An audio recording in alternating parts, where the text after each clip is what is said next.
inyaya yekuti pane zvimwe zvinhu zvatinonamatira. Okay, so fine, let me tell you this. Akasika kutanga ndichizvitaura but ndichazvitaura futi. Pane zvatinogona kuita tega sevanhu. Koita zvimwe zvinhu zvatisingagone kuita.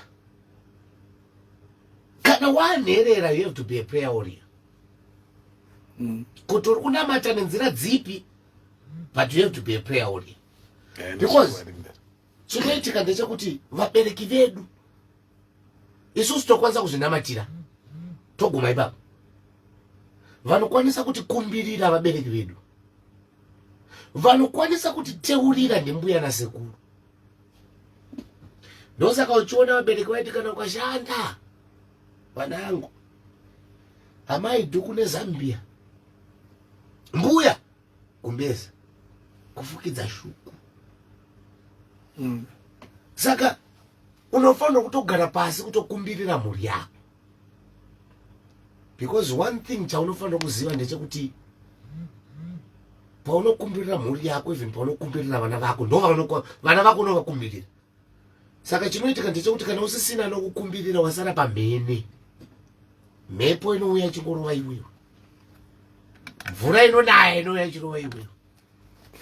Afunga kudzidzira kuroya anodzidzira pauri. Ndo nhamo yekuenherera mufana wangu. Handisi kukutyikidzira. Aiwa, ndakazorora prayer warrior. Okay, all right. Adzimai vangu ndi pastor saka we are covered. Wakaperekedzwa nani unoroora mwanangu ni baba kunanzi? Ai, mamuri papasa. Ndatokuteerera musi Wednesday muri papasa ndinoroora. Okay. Let's hope unoroora muna November. All right. Now I'm with Msoro Bangu, Murozi Mkuru, Mwana Nzambe, Mwana Bela, Mopao Mkonzi, what's that? Mwana Pikoko. Murozi Mkuru. Murozi Mkuru ndataura. Dangore Murozi. Muzukuru wachira. King Mswati. Okay. Mwana wadzimai Maudi. Murume wake. All right. Hausi kutyika uzvitaura izvo. Iwe. Tikachiye marriage. Okay. Kozvimwe izvo. Ana Mupao Mkonzi.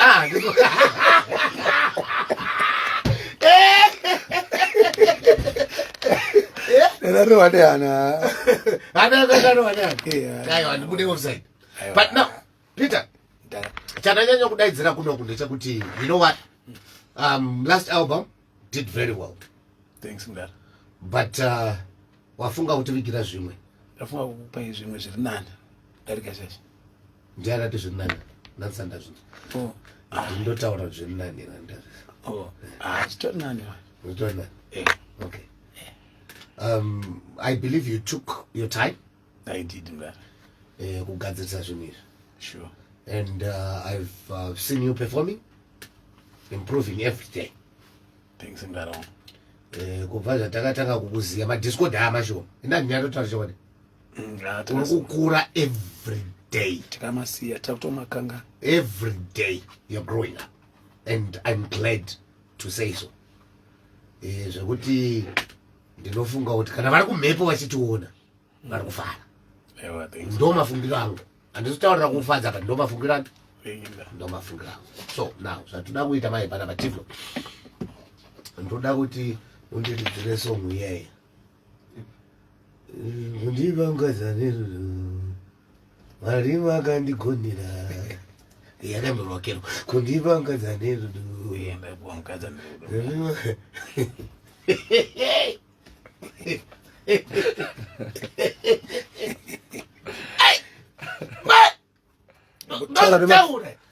Musataure mudara. Vanhu vanonzi madzimai vanozviomesera. Aiwa, vazviomesere. Vanozviomesera. Kwanza mwakaita good choice pakuti kubvuma urorwa nini. Iwo ndikatoita good choice.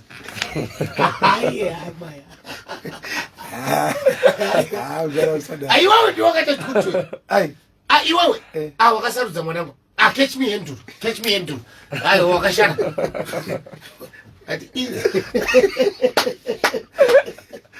Radio jamaa. Alright. Ita papa nzepe moto. Kutoshinga. aiwa kana inzwa ari ndisafe ndoda kutaura chokwadi mukadzi akangwara anoteerera mashoko andoda kutaura iko zvinezvi okay mukadzi usatsvage zvakawanda usatsvage kana kuda munhu okay kana akusarudza iwewo musarudza zvekuti unoda iwewe hazvisi zvako kana bhaibheri anamboti mukadzi ida murume toshandisa rudo toshandisa rwangu mukadzi the simplest thing chaukapiwa kuti uite ndo chamuri kucomplicata kuti svika zvacho mukadzi akangwara teerera zvandiri kutaura une basa 1 rekuita 1 kuteerera chete ukangoteerera ufonere munhu kuti ari kupi anouya ega kumba haumutsvaki kuti toda kudai ukangoteerera zvimwe okay everything zvinongofalla in right direction kungoteerera chete ndo zvavakanziita just submit but vakadzi munozoda kuita zvakawanda hey nini ndomuda ndiani akakudza kuti mude bhaibheri rakati teerera ndisemakandigodera famba tiflo ndangoti ndimudzewo muroora wangu baba vakati ari kumariro baba vakati jump anditi ka haubvunze kuti why haubvunze kuti how high you just jump okay zvapera mukadzi unenge watopedza basa rako everything will fall in place okay see simuka simuka simuka simuka hatisati tatanga kuridza zvinyowani hatisati tatanga kuridza pangu family ayaya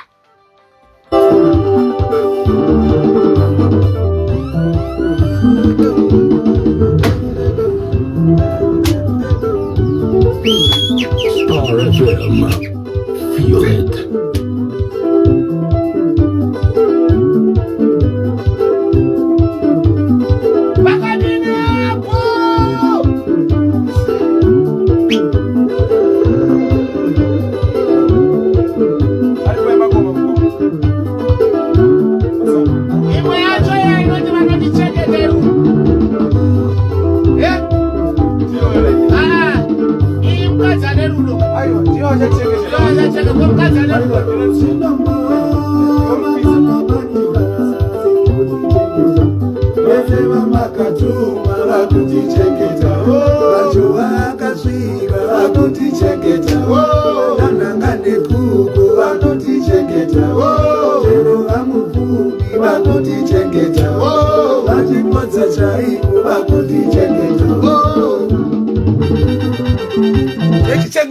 Josh washeri zvirisaiti mudhara chipazi ndandiri mabvuku nasi Scott sakupwanya okay pamusona Scott watechipita pamusona ndira Scott ndanda mabvuku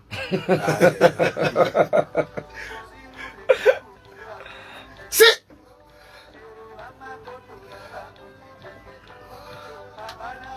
topaisa mabhulanzi izvozvipita akurova zvekufadza vari pasi because kudenga akapedza nako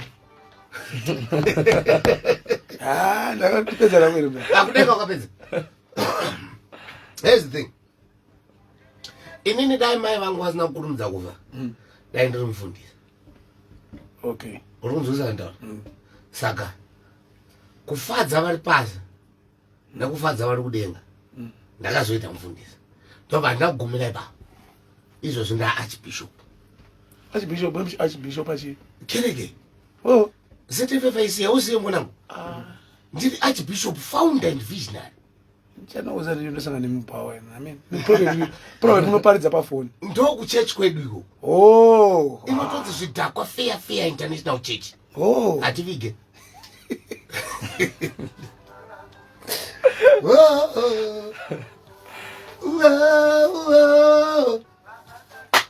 vanotichengeta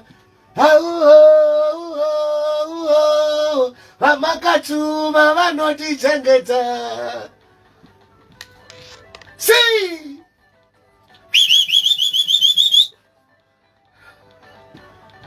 Oh, Peter kwakuseri ikoko. Peter kwakuseri ikoko. So now ndiri kutandara ndini nemwana wangu but chinenge chingotandara zvedu zvinenge zvichitoita mwana wabhangu ndibhangu saka ibhangu family tinenge chitodaro chitofamba. Now Peter zvakutorera nguva yakareba sei kuuya nealbum racho takuda kutoriridza.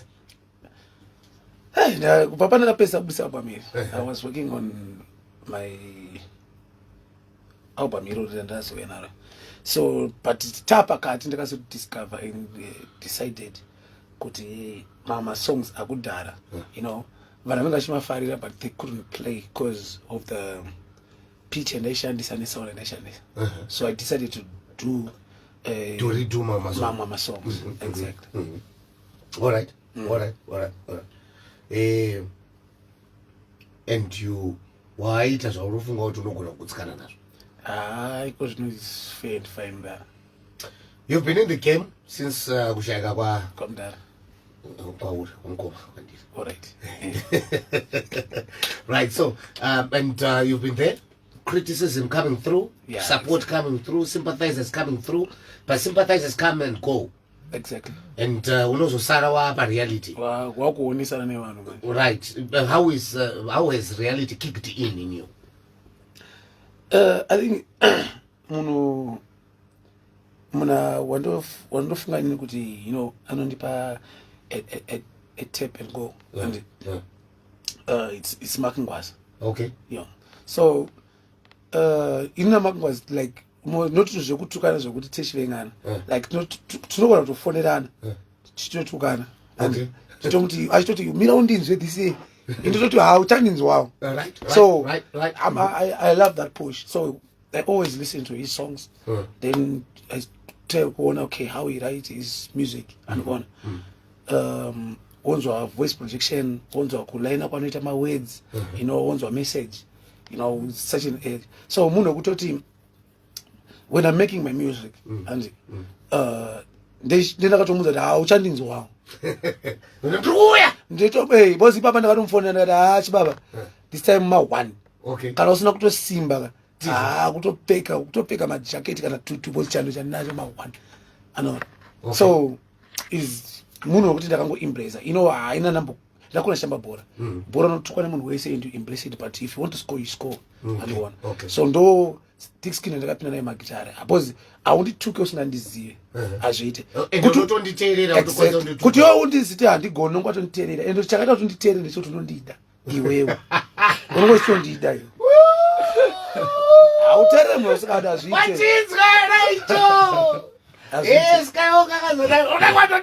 nongwatonditaura iwe uzotanzisoti novava handi wakainanzva wakaitesta ega ukaona utonditaura I'm a step forward.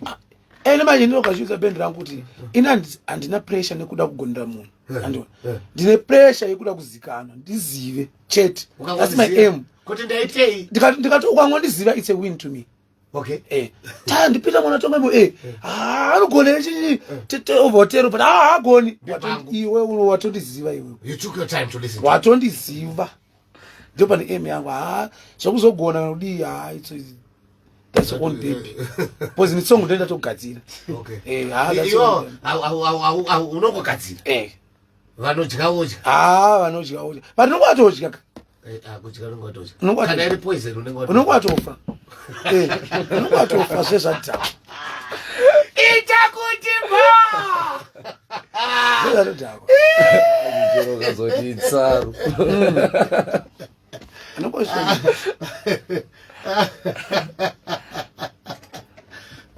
Aye. 0772162651. Right. Tiflo. Tipo yekutanga. Handisi kuridza dzakawanda Peter. One chete it's enough.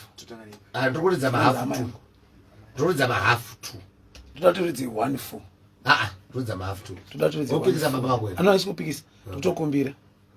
Tokumbira kuti muridze 1. Hanziridza 1 4. Takaenda. Mboiridza.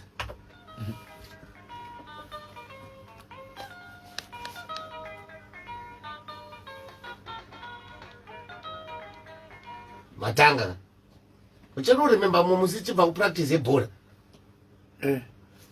pandakaunganidza maproducer ndobva ndaridza song yasoma ndikati ita macounts apa upinde padrama vese vakapindira pasaidi ndo zvawaita unoda kuvhiringidzirei vanhu ayo ira art ndara iya isisiri music iya art ndakuda kutoradzawo mavamwe musician kuti ukada kunoteedzera song iyi unofanira kunge utori serious unofanira utori serious ira art zvino vanhu vapindira padumbu here kana pashow hazviti kana unotanga utoverenga ndiyo 1 2 ayo vanhu vandakasiyirwa namudara baba indandi vanonanga short rape up iya especially iyo ndatoiti muiridzire izvozvo it's not just a song it's art tangidza tiflotinzo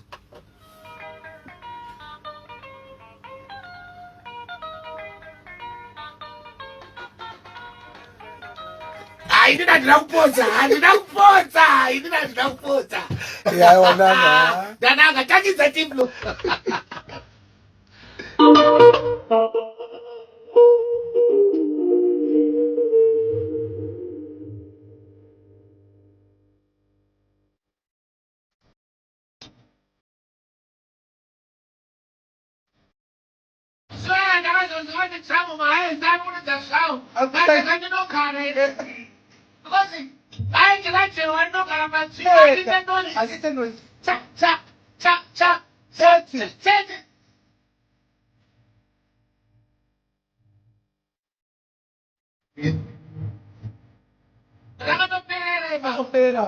hakuna bwana mwenye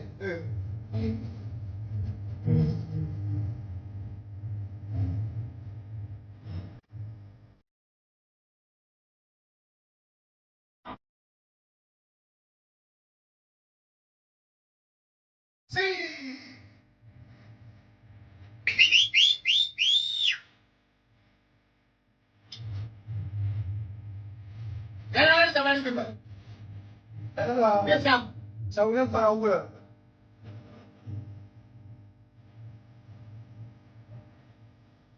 Magic. Space. This. Sit now.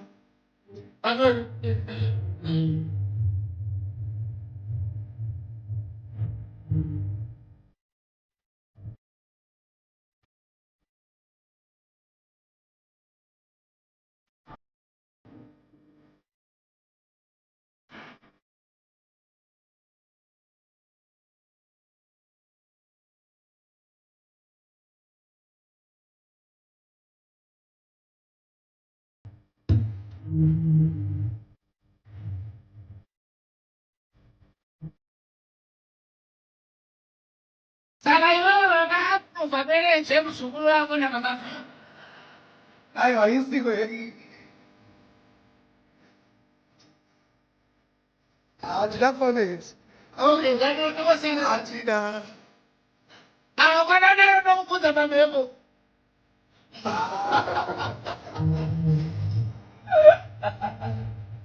Aku ini susah, di mana mau berjuang?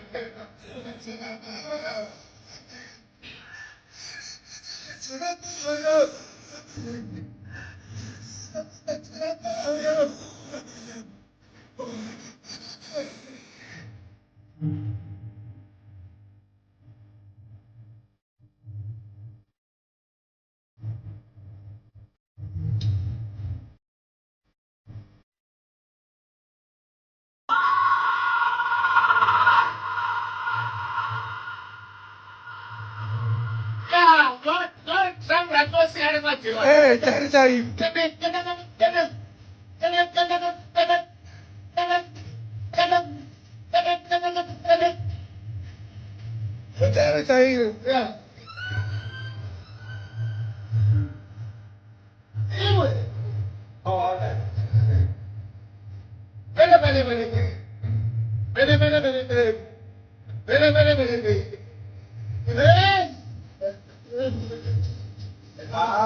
Apa berpesan ni? Apa? Ini bawa. Sampai mana wih apa tu? Jadi. Ibu.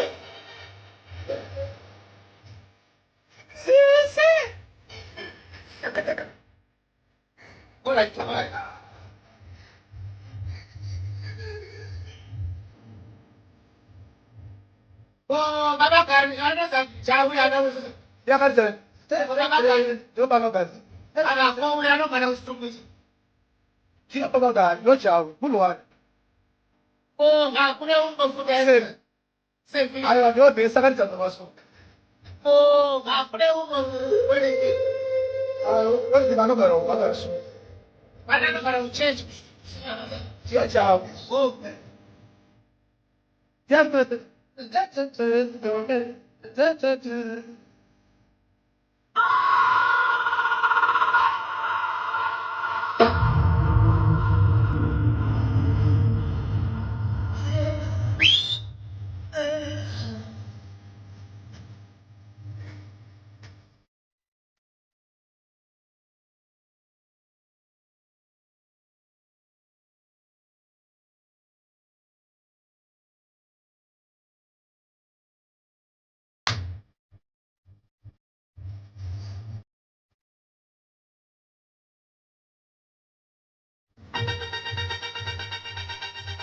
Siapa? Hanzi nomwe papita aratidza kukura magitari. Kwa hiyo uri kuti chii? Yamba munowanira. Zvitsva pa1 kusvika pa10 uri mupakani. Ande komera, ande. Si. Nebadiki bandina poi papa. Almazango tinosema mundiro imwevani. Si. Chinaza konzera amazango kamuni funatire pasinore majiko. Chinaza konzera amazango kamuni funatire pasinore majiko. Shiwaire mutora onibatsira muripo. Shiwaire mutora onibatsira muripo. Ndoka voice kacho kepapo cho. Ndikunakanisa mdana. Dzokorodza tiple papo. Shiwaire mutora onibatsira muripo. Simuza. Si.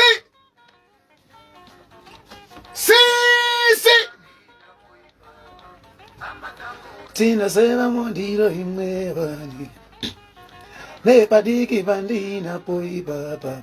Amazango tinosema mondiro imwevani. Si. Chinaza konzera amazango kamuni funatire pasinore majiko. Chinaza konzera amazango kamuni funatire pasinore majiko. Ako. Shiwaire mutora wandibatsira muripo. Shiwaire mutora wandibatsira muripo. Shiwaire mutora wandibatsira muripo. Majova uya undiwoni. Si. Nananga uya undiwoni. Papo jebe. Undiwone.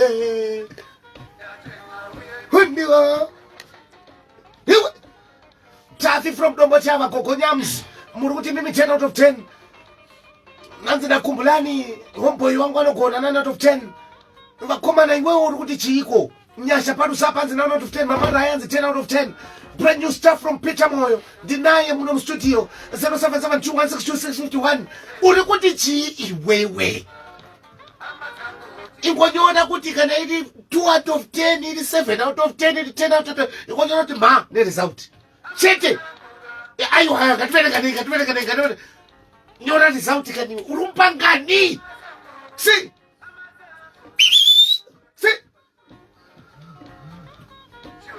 Mutorwa wandibatsira muripo. Shiwaire mutorwa wandiyambutsa muripo. Shiwaire mutorwa wandibatsira muripo.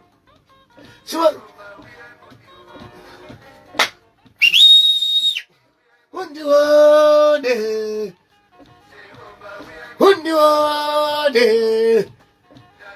Uya undiwone.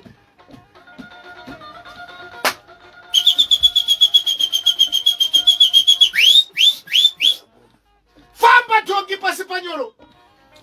Si. Toita isoso. Mandiregerera.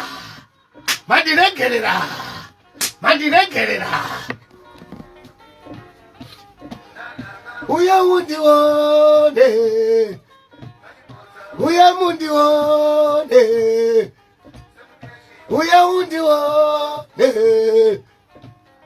uya undione,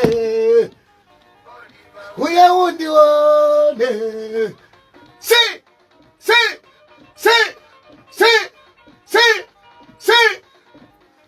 Pakadini hapo.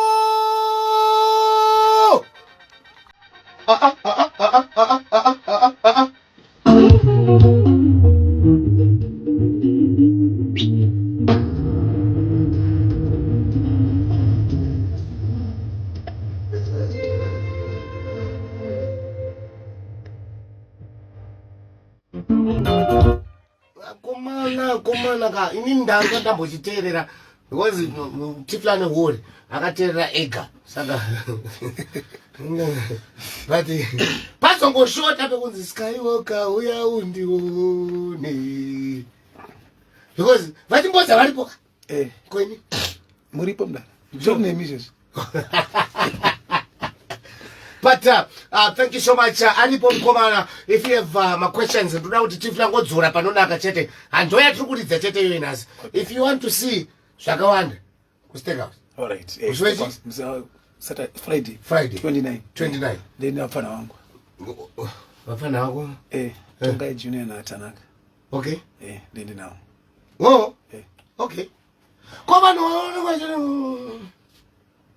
kunetsana kunooneka mumuri mbara hakuna musha usina zvavo but still at the end of the day vafana vangu vana vamudara hapana. Okay. Alright. And mudara wacho ndiyo ndini futi saka hapana kutongova introducer kuvanhu so sealbum note. Alright. So now it will be a family affair, a family thing. It's a family thing. And thank you so much for letting everyone know kuti sometimes it's not all that glitters. That is gold. Tinogona kutoona kunge muri iri but behind the scenes kunetsana. Kumwe kwacho kunodzamana kwabuda pachena. Ende kunetsana kuripo. Muvanhu vanorarama. Inga machechi mamwe takaona akazonogadzirwa kukoti.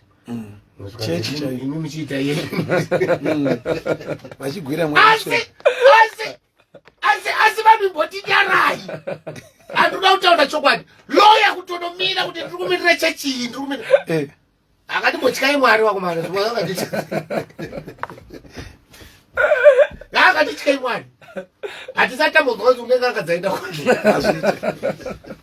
nganga nzendo koti dzikatosukiswa nevanhu vanoti ini ndiri kumirira mudzimu uyu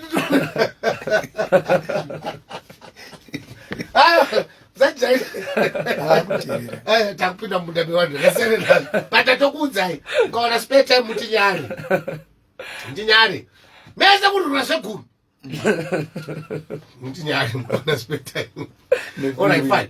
Now Peter, Friday ndopachiri kuiswa wani totanga nguva na 8 tera totanga mda. Okay, vakomana vari kuridza here kana muchangoridza mese kawani because I understand kuti vari kuya pastage pangu runyere kupi rwakanditi Tanaka anenge ari kudako anotoita magitari. Okay, anotoridza lead Tanaka ndiwe chatomwana. Okay. Alright, then Obi agara ari kurovawo yake. But now apa muri kuuya mese kuzobatana kuita chinhu chimwe chete. Because his birthday celebrations vanenge vachicelebrate nemukomo wavo. Una birthday kana zve bet tu unonzi chi noimboza zvemabirthday zvoti neti. Alright, so Peter, paalbum iri sezvo wati unenge une vanin'ina vako pane song here makaita mese or are you planning anything? Maplans ekuti tiite masongs akatowandisa but at the end of the day is my main duty zvino is I want to put Tanaka to the world. Vanhu vobva vatiziva anoona because handida zoti song paichabuda tiri 3 vanogona kuzozwa voice raTanaka vatanga kuti ndeupi sanda vatange vatombomuzivawo so that patinozobudisa that track vanenge vachisati apa ndipo Obi takaimba apa ndiPeter akaimba apa ndiTanaka. Alright, good, which is good. I don't want to take much of your time. Tiflo hatisuda kutoridza song yacho vari kuda ese ngavateere pamasocials apita paYouTube Friday makuseni anenge avepo vari kuda mamwe varinenge vari muHarare Friday vanotombotandara paSteakhouse maflash anenge aripo mazuva ano kuchaitwa CD here maflash paimbona unozoti nhazi nafara stere uri kuona time yatanga tiri pakamfinza here ndangovirika nerimwe boys ranga rakapfeka zvimwe zvimaheti so unoziva zvimaheti zvokuti kana kachipfekwa namudhara wako unotoziva kuti kana mudhara wako akafa pane vamwe wana 13 vachauya vatoziva tumaheti tumwe twakanzi kangout anyika boys tipo namba dzako hapana munhu muresa ano anzi skywalker ate tipo namba dzako namba dzako nozidi no uri kuziya inonzi chisonge mina ndini ndapiwa CD rachero racho iroro riri mumota mangu anzi songe uri siyahamba ngemota tiri kunakira mangoma express sikazi mudhara ariko ndikatari kupi sikazi ari kumusha kubhowera uku ndazova panamba ndichimhanya aiwa mudhara ngatsi unoziva tinodzidza zvakawanda kubvako even akasadzoka kuzoridza but just to mentor us kuti wakumana magitari anodai anona vanhu ivo vaya vane ruzivo rwakawandisa uri kunzwisisa because I think vakatotanga magitari before anatongai kudhara saka funga kuti wealth yainayo when it comes to knowledge yakawanda sei inogona kutibatsira even kubatsira vachauya even kubatsira natanaka ivava kuenda kumberi saka madhara iwayo tova ndapiwa CD ndinaro ndatuna pechulude mbani ndinaro alright so Peter vanoda kubata vanokubata pana pafacebook ndiyo Peter Dewa Moyo patiktok ndiyo futi Peter Dewa Moyo painstagram ndiyo futi Peter Dewa Moyo okay exactly alright vanoda kubata management pane nhamba here because ndikuona vamwe kuimpress mine vakatoteerera panapa hanzi ndikuudza kuti ndokufarira zvekuti vanoda kubata kutose nekumusha zvako but like vakafollowa like ukaenda pakapage yakanzi Peter Moyo ukaruvhura pane information yese unowanikwa manager unowanikwa office unowanikwa zvese zviri papo okay mutori neoffice yakambani kankomwe okay wakuemploya vanongani company inoemploya vanonga because iwo wakona kuemploya vanhu company inoemploya vanongani so far tingori 21 yeah that's a big number my brother pakaipapa saka imagine kuti inini ndosingaudza vanhu leo pandomboitawo zvimwe zvimadhiri zvangu zvekuti unotsvagawo munhu anokubatsira basa ndosingaudza vanhu kuti ndanimbokudzinge basa kandibira pane zvandogona kuita zvinowanika because imagine kuti pa21 families dzauruna mari kana vari varume chete pane vakadzi 21 vari kunamatira varume vavo kuti varopafadzwe ende pavanonamata ipa panotanga uropafadzwa ndiwe kuti uzowedzera ava mari ende funga kuti kana wawedzera mari havasi kupa vakadzi vavo chete mukadzi achatotora mbichana oendesa kumusha kwavo kuna ambuya kuna amai vake iplus 2 minamato kubva ku1 family murume achatora imwe unopa amai vake naambuya vake iplus saka family nefamily nemwe minamato 4 plus wemukadzi wacho ichi 5 saka funga kuti vanhu vari kunamatira kuti uite zvakanaka vangani then pobva paita umwe ari kudecide kuisa musarinya kuti uzomudzinga basa uvhare minamato yakwe ndokuisa murodi ndokuisa mugwara baba unotwaswa kuti twa uripo because minamato ndokuda but anyway time iri kudai kumhanya but tiflo tidzosere panonaka Friday ini ndiriko koma musiya vanenge variko takatotaura nezuro ati isusu tinenge tiriko tinenge tiriko so unogona kutosangana neni ukaita munyama ndogona kuzongoregedza kana kutombokwira kana pastage pacho ndichitamba ndiri pasi so ndinakirwa zingaite because izvo zviri kutapira but still so Friday steakhouse kana usingazive pane steakhouse ndibvunze ndikuudze izvozvi ukangobva pamarobho dzeparothmans vakakwidza ukatarisa kwaive netrade center yakavharwa around about mukati apa Horton Park just before ndo pane steakhouse papa ndo panenge pana Peter anenge aine vaning'ina vake hamuna imwe supporting act senator senator mfana ari kurova takatinaye mazuva akupfuura munhu musochinga last week but one takatinaye munhu ari kurova baba ari kurova and so thank you so much Peter inini ndokutenda toramba chingushuura rombo rakanaka as usual keep on growing if we stop learning we stop growing and we die I'm very happy, I'm very impressed with this progress. Thanks, man. Thank you so much. Boom. Tiflo, takutoenda pamoment of madness saka iwe ucharidza twako uyu ngomana uyu akagara apa ada kutsvanzvadzira nguva unotora laptop yake unoziva ka step inenge Eso ndiri bofu remagetsi. uri bofu remagetsi unotsvanzvadzira unotuma mapuranga iwe Kutuma murume wonakidza. ukatuma mukadzi unorohwa tafu mufana wangu but mukadzi anoridza tsamwe. okay unodzonyani murume anotafu mufana wangu mukadzi anoridza tsamwe Saka anonge akukonzeresa ndizorasa munamato yangu yekubhadhara vanhu 320.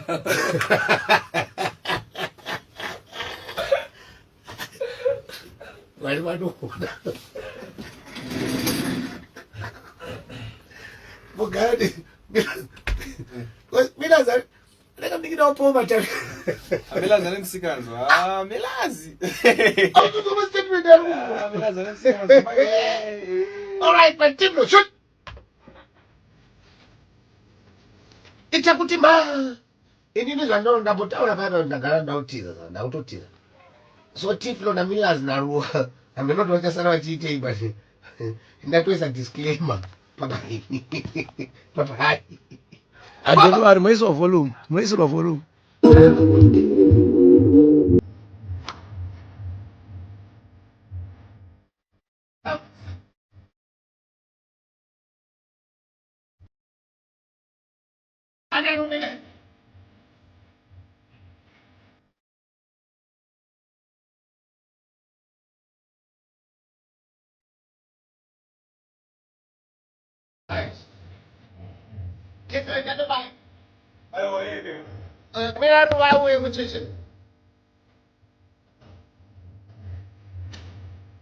Ana pumps.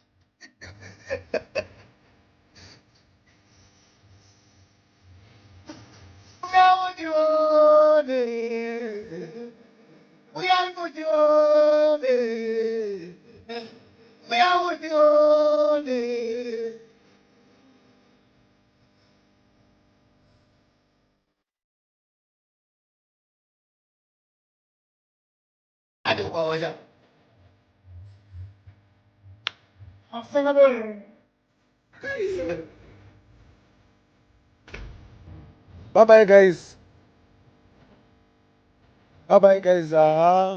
Interview yapera. Thank you for logging in.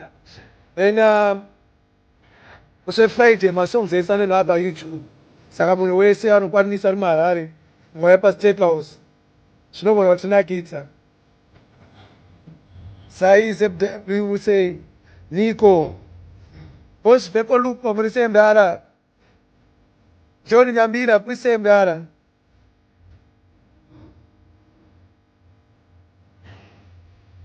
Samkoko wadi energy mangisi kichaidzikiti prise Yuson shidenere prise mdara Patrick Pepos Babela Sibanda Nicholas Swahili prise bye guys.